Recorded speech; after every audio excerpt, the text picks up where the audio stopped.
کہہ دیا تھا حقیقت خرافات میں کھو گئی، یہ امت روایات میں کھو گئی۔ روایتیں بڑے بڑے کرتے تھے، 11ویں ہم بھی کر رہے ہیں، بڑے بڑے ایک نعرہ لگا رہے تھے، ہم بھی لگاتے ہیں۔ تو نعروں کا چلن بھی یہ ہے نا کہ تھوڑا ورغلائیں تو اچھالیں تو پبلک کو کہ نعرہ لگایا کچھ تو بولو، سمجھ آئے یا نہ آئے۔ لیکن آپ سمجھے کہ عبد القادر جیلانی تھا کون، تھے کون، کہاں سے آئے؟ بس ہم نے تو سمجھے بھائی غوث اعظم تھے۔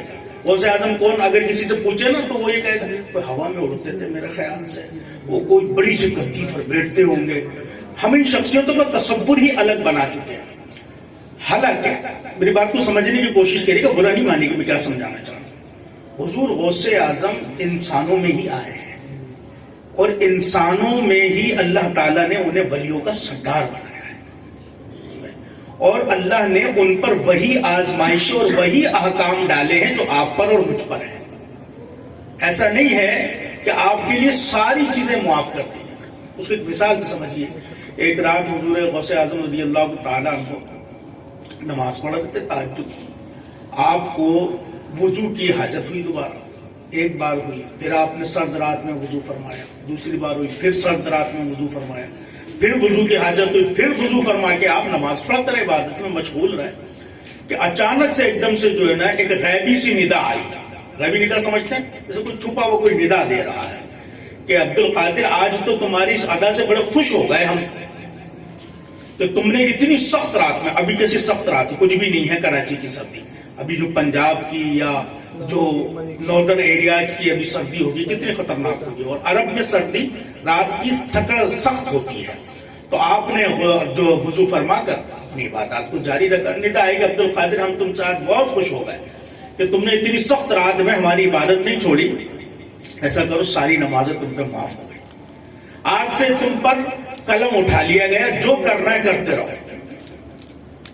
اب سننے والی بات ہے اور سمجھنے والی کہ یعنی عبادات اتنی کرنی، اللہ معاف فرمانا چاہے معاف فرما دے، کسی کو کسی بھی چیز کا حکم نہ دے، مجذوب پہ حکم نہیں ہے نا، پاگل پہ کوئی شریعت نہیں ہے، بچے پر کوئی شریعت نہیں ہے، مجذوب پر کوئی شریعت نہیں، کوئی قلم نہیں چلتا۔ اللہ کسی سے اٹھانا چاہے اٹھا دے۔ لیکن حضور غوث اعظم کو ایک دم سے خیال آیا کہ نمازیں نہ اللہ کے نبیوں کو معاف ہوئی، نہ اللہ کے نبیوں کے صحابہ کو معاف ہوئی، تو کیسے ممکن ہے کہ مجھے معاف ہو جائے؟ آپ نے فوراً سے پڑھا لا حول ولا قوت الا باللہ۔ یہ تو ہو نہ ہو شیطان ہے کہ جو مجھے ایسا وسوسہ دے رہا ہے کہ جو اللہ کے راستے سے بھٹکا رہا ہے۔ تو اب شیطان بھی راستہ تو چھوڑتا ہے نہیں، اس نے تو قسم کھائی ہے۔ قرآن میں یہ تذکرہ آپ سنیں گے پڑھیں گے تو آپ کو سمجھ میں آئے گی۔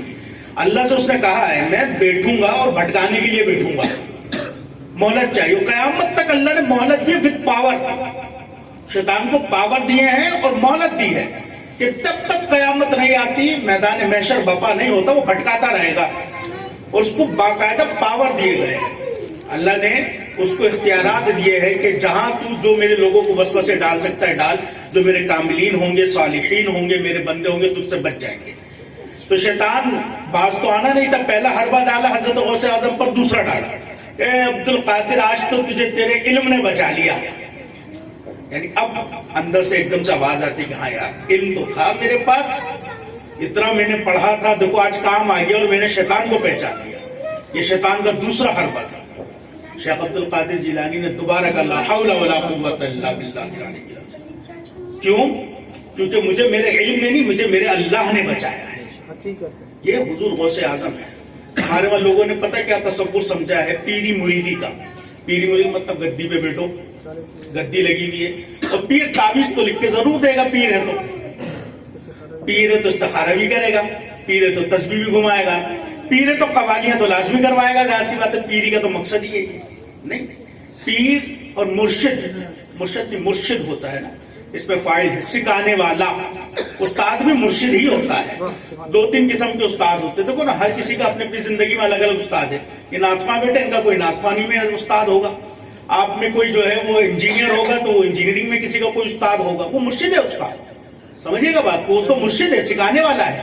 اسی طریقے سے دین میں ایک ظاہری استاد ہوتے ہیں، جیسے کہ جو علم ظاہر کو سکھاتے ہیں، جیسے مدارس میں سکھایا جا رہا ہے۔ ایک استاد وہ ہوتا ہے جو باطنی علوم سکھاتا ہے اور دل کو پکڑ کر صاف کرتا ہے، اسے کہتے ہیں مرشد۔ یعنی علم تو حاصل کر لیا ظاہری، اب باطنی علم کے لیے کسی کے پاس بیٹھے جو سینے کو صاف کرے اور جو اب تک علم حاصل کیا جو اللہ کی راہ میں عبادات کی اس میں اور ترقی کرے، یہ کہلاتا ہے مرشد۔ حضور غوث اعظم یہ والے مرشد تھے، اور پتہ کیسے کمال کے عالم تھے، ہم تصور بھی نہیں کر سکتے۔ ہمارے وہاں تو آج کل پیروں کو، گدی نشینوں کو نہ علم آتا ہے، بہت سارے لوگوں کو نہیں آتا جو ہمارے مقامات پر بیٹھے ہیں، لیکن اپنی اپنی گدی جما کر بیٹھے ہیں، اور لوگ یہ سمجھ رہے ہیں کہ کیوں بس پیر حضور غوث اعظم کا نام لے لو، اب تو اس نے غوث اعظم کی کرامت بتا دی، مجھے جنت میں لے جائے گا۔ ہرگز نہیں، اللہ نے فرما دیا قرآن کے اندر، علم ہم نے تمہیں 2 آنکھیں دی ہیں اور ہم نے تمہیں زبان دی ہے، دیکھو دونوں راستوں کو کون سا راستہ صحیح ہے، ایک راستہ پکڑو ورنہ قیامت کے دن تم سے ہی پوچھ تاچھ ہوگی۔ کوئی یہ نہیں کہہ سکتے یا اللہ مجھے تو میرے مرشد نے بھٹکا دیا، نہیں، اللہ نے انسان کو ناطق بنایا نا، عقل دی ہے، اور یہ عقل کا نور اللہ نے ہر کسی کو نہیں دیا، جانور کی پکڑ تھوڑی ہے۔ قیامت میں اگر جانور نہیں، یہاں پہ 4 بندوں کو بھی مار دیا، ابھی تک کیا مار دیا 4 لوگوں کو، قیامت میں محشر میں اس کو پکڑ تھوڑی ہونی ہے کوئی، وہ مرفوع القلم ہے، انسان پکڑا جائے گا۔ اللہ نے اسے عقل دی ہے، صحیح اور غلط کے درمیان میں تمیز دی ہے، اس لیے پاگل پہ شریعت نہیں، لیکن انسان جو عقل ناطق رکھتا ہے اس کی پکڑ ہوتی۔ تو حضور غوث اعظم کو اگر ہم نے ماننا ہے، ہم یہ جو طریقت بیان کرتے ہیں اہل سنت، اس کا مقصد یہ ہرگز نہیں ہے کہ ہم ایک ایسی طریقت بیان کر رہے ہیں کہ جس کے اندر ہم کسی کو خدا کے مقام پر بٹھا دینا، اس کو ہرگز نہیں، بلکہ پیری مریدی کا مقصد ہے ہم ایک ایسے استاذ کو ڈھونڈتے ہیں جس استاذ کا سلسلہ نبی کریم صلی اللہ علیہ وسلم سے جا کر ملتا ہو، اس سے وراثت میں یہ استاذی ملی ہو، وہ وراثت سے استاذ چلتا چلا آ رہا اور لوگوں کے دلوں کو پاک کر رہا ہو، اور پھر ہم اس کے ہاتھ میں ہاتھ دیتے تاکہ ہمارے دل کو پاک کرے۔ اس کے پاس علم ہونا ضروری ہے۔ یاد رکھیے گا، اللہ کبھی بھی جاہلوں کو اپنا دوست نہیں بناتا، اللہ کی شان ہی نہیں ہے، یہ اللہ کی شان ہی نہیں ہے۔ ایک شخص جس کو علم نہ آتا ہے نہ اسے کچھ جاتا ہے، وہ اللہ کا ولی نہیں ہو سکتا۔ ولی مطلب دوست ہوتا ہے، ٹھیک ہے؟ اللہ کی شان کیسے ہو سکتی ہے؟ اس شخص کو اللہ اپنا دوست بنا لے جو خود اللہ کی معرفت ہی نہیں رکھتا۔ خدا ہے نا، خدا نے مقامات تقسیم کیے ہیں، تو لہٰذا اس کو سمجھنے کی کوشش کرنی چاہیے ہمیں۔ حضور غوث اعظم رضی اللہ تعالیٰ عنہ ایک پیر، ایک استاذ تھے باطنی۔ کیسے؟ علامہ ابن جوزی، آپ نے سے شاید نام نہ سنا ہو بہت سے لوگوں نے، ایک بہت بڑے محدث گزرے ہیں اور بڑے صوفی بیزار آدمی تھے۔ پہلے کے دور میں بھی نا صوفی بیزار لوگ ہوتے تھے، کہتے تھے یہ صوفی سمجھ میں نہیں آتے اپنے، یہ لوگ جو ہے نا صرف اور صرف لوگوں کو تزکیے میں لگائے رکھتے ہیں، کام دھندے پہ نہیں جاتے۔ بہت سے صوفی ایسے ہوتے تھے جو اللہ اللہ ہی کرتے تھے اور اللہ ان کا پورا کرتا تھا، وہ ایک الگ ٹاپک ہے۔ تو ابن جوزی، اسی طریقے سے امام فخر الدین رازی، یہ ایسے محدث گزرے جو صوفی بیزار تھے، صوفی انہیں پسند نہیں آتے تھے۔ ابن جوزی کا اور حضور غوث اعظم کا دور ایک تھا، ایک ہی زمانے کے تھے۔ جیسے ہمارے دور میں علماء ہیں کہ ہم یہاں بیٹھے ہیں تو کوئی علماء کسی اور مقام کے اوپر بیٹھا ہوا ہے، تو ابن جوزی کے پاس ان کا ایک شاگرد ہوا کرتا تھا۔ اس نے کہا حضرت آپ صوفیوں کے بارے میں ایسا کہتے ہیں، کبھی عبد القادر جیلانی کی محفل میں چلیے آپ۔ کہا وہ بھی صوفی ہے، وہ بھی عام صوفیوں کی طرح ہوگا، لیکن حضرت کسی دن کسی مجلس میں چلتے ہیں، سنا ہے 70,000 کا مجمع ہوتا ہے عبد القادر کے درس قرآن میں، درس قرآن، سمجھ رہے ہیں آپ؟ یعنی حضور غوث اعظم درس قرآن دیا کرتے ہیں، 70,000 کا مجمع ہوتا ہے حضور عبد القادر جیلانی کے مجمع میں۔ چلتے ہیں دیکھتے ہیں کہ یہ جو صوفی ہے عبد القادر، یہ کون سے تیر مارتے ہیں۔ ابن جوزی بیٹھے ہیں، اچھا حضور غوث اعظم کی محفل میں اس طریقے سے بیان درس قرآن ہوتا تھا کہ جیسے قاری بیٹھا ہوا ہے وہ ایک قرآن کی آیت تلاوت کرتا تھا، حضور غوث اعظم پھر اس کی تفسیر بیان کیا کرتے تھے۔ قاری نے تلاوت کی آیت کی، حضور غوث اعظم نے تفسیر شروع کی۔ پہلا تفسیر کا ایک زاویہ بیان کیا اور اس کے اوپر حوالے اور دلائل دیے۔ ابن جوزی نے اپنے شاگرد سے کہا ٹھیک کہا، مجھے پتا ہے یہ تفسیر صحیح کہہ رہا ہے عبد القادر۔